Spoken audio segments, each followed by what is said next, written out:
저는 이번 VLM이 터트린 비전 태스크 동향 발표할 도정민이라고 하고요. 저는 이렇게 딱딱한 분위기 아니고요, 원래. 저는 아주 작은 중소기업에서 MLOps 엔지니어로 일을 하고 있고, 원래 머신러닝 같은 거는 회사에서 잘 안 하는데 일단 좀 해보도록 하겠습니다. 안 넘어가네.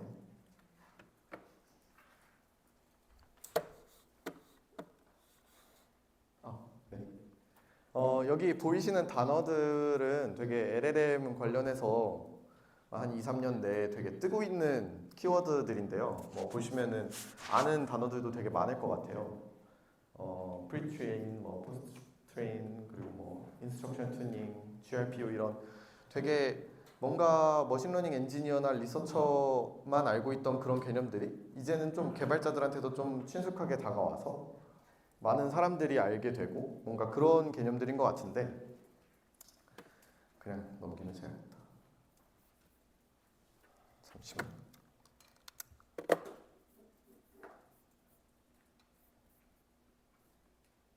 네, 근데 현재 2025년 비전의 근황에 대해서 혹시 많이들 알고 계신가요? 네, 네, 그래서 비전의 근황에 대해서 조금 오늘 여러분들께 설명을 드릴 예정입니다. 그래서 이 발표를 통해서 뭔가 여러분들이 얻어갈 수 있는 것들은 비전 태스크에서 어떻게 비전 모델 중에 좋은 것들을 판단하는지 이게 정답은 아닌데 그냥 제가 썼던 방법론들에 대해서 좀 설명드릴 거고요. 그리고 그 중에서 어떤 모델이 제일 좋은지, 그리고 그 모델이 왜 좋은지, 그리고 그 좋은 모델들로 우리가 무엇을 할 수 있는지에 대해서 말씀을 드리고 여러분들이 이번에 얻어갈 수 있으면 좋을 것 같습니다. 그래서 저는 사실 AI 대회 되게 나가는 거를 좋아하는데요. 이제까지 많이 나가고 많이 떨어져 봤는데 나가면서 이번 대회까지 해가지고 제가 받은 상금이 한 5천만 원 정도 되는데 물론 엠빵을 했습니다만 그래서 이번에도 대회를 나가는데요. 저는 주로 비전 대회를 나가고요. 그리고 그 중에서 뭔가 이번 대회가 나가고 싶었던 이유는 제가 인턴 때 자동차 비이클 도메인에서 좀 했어가지고 도메인도 겹쳤고 그리고 태스크도 쉬웠고 무엇보다 돈이 많이 걸려 있었어요. 그래서 진행을 했었습니다. 그래서 사실 말하고 싶은 거는 이제 VLM에 대해서 얘기를 할 건데 그리고 비전 태스크에 있는 모델들에 대해서 얘기를 할 텐데 그 모델들을 제가 나갔던 대회 데이터에 예시로 들어가면서 좀 설명을 드리겠습니다. 여기 보면은 두 개 자동차 사진이 있는데 이번 대회에 실제로 나왔던 사진이거든요. 구분이 가시나요? 이 차종의 연식과 그리고 세부적으로 어떤 차종인지 구분할 수 있나요? 이 왼쪽은 실제로 하이브리드 차량이 아니고요. 오른쪽은 하이브리드 차량이에요. 근데 차량 도메인에 좀 관심이 있는 분들은 알겠죠? 왜냐면은 여기 하이브리드를 표시하는 뭔가의 배지가 있거든요.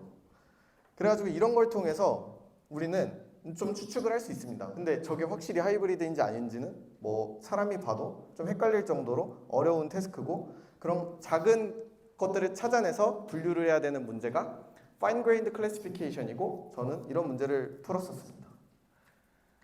그래서 AI 모델은 이걸 잘할까요? 이걸 구분을 잘할까요? AI 모델은? 제가 젠마3라는 오픈소스 모델 12빌리언짜리 모델인데요. 얘는 세상을 실제로 비전 능력까지 가지고 있어서 이미지를 넣으면은 그거에 대해서 알아낼 수 있어요. 그래가지고 보면은 제가 이 오른쪽에 있는 사진을 실제로 젠마3한테 넣어봤습니다. 그리고 프롬프트를 던져봤어요.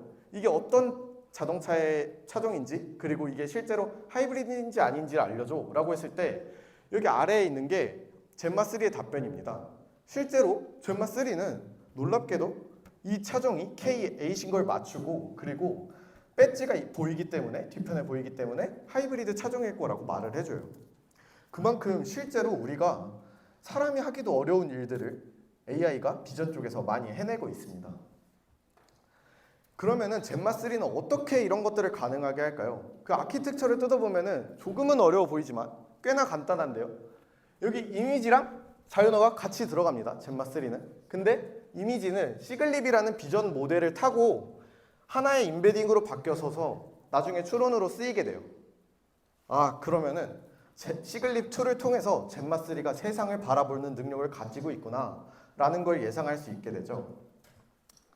근데 놀랍게도 제가 참여했던 대회는 1위부터 5위까지 오프라인으로 발표를 했거든요. 어떤 솔루션을 썼는지. 놀랍게도 상위 5팀 모두가 시글립2라는 모델을 사용했었습니다.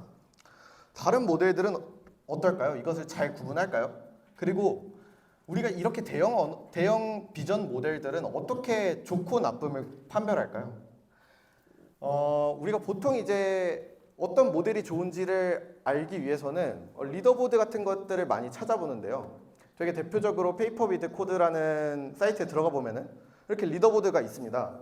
근데 보면은 이미지넷 벤치마크를 활용해서 클래시피케이션 태스크에 대해서 매칭을 해봤을 때 가장 마지막으로 업데이트 됐을 때가 2022년도예요. 그러면은 우리가 최신 모델에 대해서 어떻게 알 수 있을까요? 물론 최신의 벤치마크를 찾아보는 방법도 있습니다만 그 전에 있던 태스크에 대해서 우리가 어떻게 이 모델이 그 이제까지 역사가 흘러오면서 나왔던 모델들보다 뛰어나다라고 예측할 수 있을까요? 그래서 제가 좋은 모델을 뭔가 이제까지 나왔던 역사적인 모델들과 비교를 해서 왜 이 시글립2가 뛰어난지 그런 것들을 좀 말씀을 드리려고 하는데요. 물론 이게 정답은 아니고 좋은 방법들이 더 있을 수도 있는데 저는 이렇게 했었습니다. 여기서부터 살짝 어려울 수 있는데요. 기본적으로 이미지는 되게 많은 그 어레이로 구성이 되어 있죠. 숫자들로.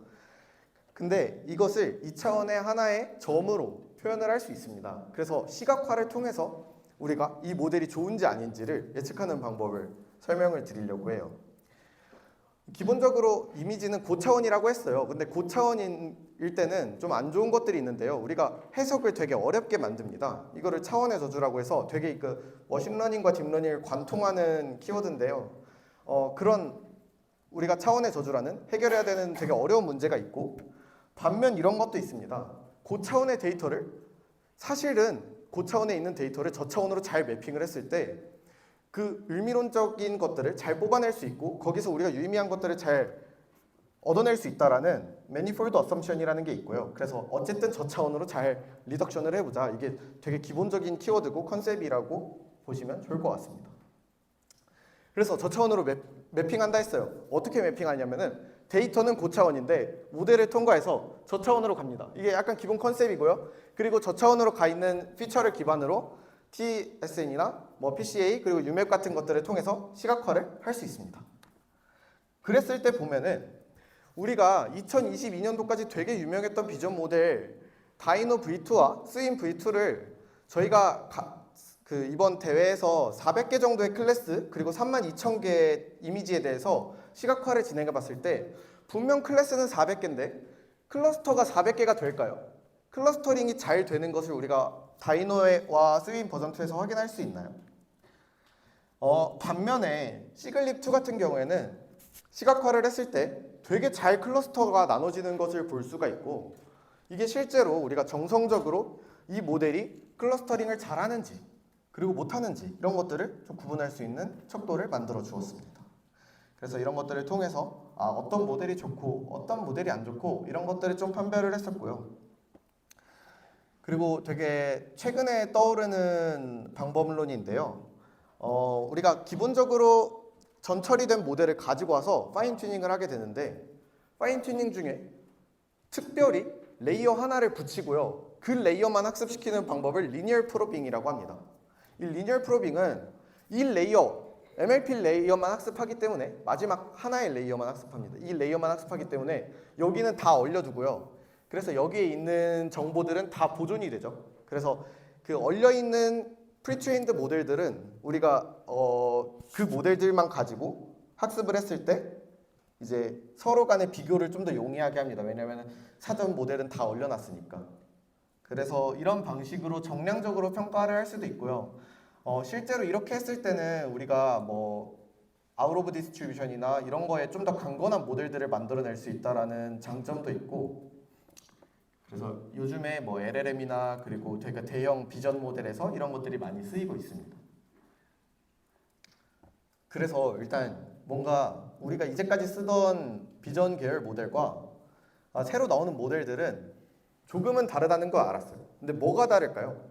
이전까지 모델과 새로운 모델이. 그래서 직접 보면은 사실 그렇게 많이 다르지 않거든요. 보면은 스윈 버전 2나 다이노 버전 2나 다 비전 트랜스포머 계열이에요. 근데 시글립도 보면 VIT라고 적혀 있죠, 위에. 이게 비전 트랜스포머를 그대로 사용했다라는 거거든요. 그거를 잘 옵티마이제이션을 하고 다양한 이게 보통 이제 그냥 리서처들이 그냥 대충 이름 붙이거든요. 그냥 지 마음대로. 그래가지고 이게 약간 정형화되어 있는 패턴도 아니고 그냥 네이밍을 지 마음대로 합니다.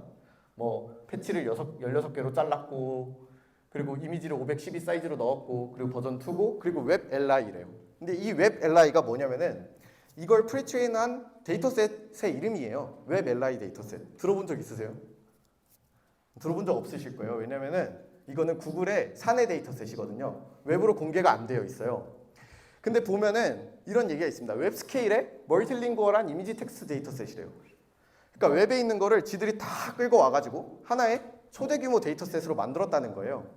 그리고 시글립은 하나 특별한 게 우리는 학습을 엄청 많이 대규모로 돌려야 되니까 아키텍처를 그냥 간단하게 바꿨대요. 그래서 이름이 시글립이거든요. 시그모이드 함수에서 따온 시글립입니다. 그래서 기존에 좀 어렵던 학습을 좀 더 쉽게 용이하게 바꿨다는 그런 특징이 있고요. 그래서 가장 다른 점은 기존 모델과 가장 다른 점은 그냥 대규모 학습에 맞게 설계했고 대규모 데이터로 학습했다. 이게 가장 다른 점입니다. 그래서 사실 많이 달라지지 않았고 데이터셋만 바꿨는데 이렇게 좋은 성능이 나온다는 건데요. 그럼 이걸로 뭘 할 수 있을까요? 이미 시글립은 세상에 많은 데이터로 세상을 전체를 학습했기 때문에 세상을 그냥 통째로 잘 이해하고 있는 모델이에요. 그렇기 때문에 우리가 한 번도 보지 못한 것들을 학습 인퍼런스를 할 수 있습니다. 그래서 이번 태스크 같은 경우에 제가 어떻게 활용했냐면은 저는 32,000장을 다 들여다볼 힘이 없었어요. 그래서 대충 몇 개를 봤더니 어떤 차는 앞에서 찍었고 뒤에서 찍었고 혹은 엔진을 찍은 사진도 있고요. 옆에서 찍은 사진도 있었어요. 그냥 저는 라벨을 쭉 주워주고 이 차가 어디 각도에서 찍혔는지만 알려줘 라고 했을 때 엄청나게 높은 정확도로 그것들을 알려주게 됩니다. 그래서 저는 되게 이렇게 편하게 제로샷 클래시피케이션이라고 하는데요. 편하게 EDA를 했었고요. 그리고 아웃라이어 필터링도 용이합니다. 하나의 이미지에 대해서 다른 이미지 전체에 대한 시밀러리티를 그냥 돌려버릴 수 있어요. 이미 세상을 잘 이해하고 있기 때문에 이 이미지가 이 이미지와 유사한지 아닌지도 알 수 있죠. 그래가지고 이렇게 돌렸을 때 0.5 정도의 그 시밀러리티를 갖는 경우에는 그냥 아예 차량 사진이 아니죠. 그런 경우도 있고요. 0.6 정도는 차량 외부가 아니라 내부인 아웃라이어들도 있었습니다. 그래서 이런 식으로 우리가 아웃라이어 필터링 같은 것도 되게 용이하게 할 수 있는 세상이 되었습니다. 뿐만 아니라 우리가 웹에서 대규모로 데이터를 모으고 학습하다 보면은 중복된 이미지들도 되게 많아요.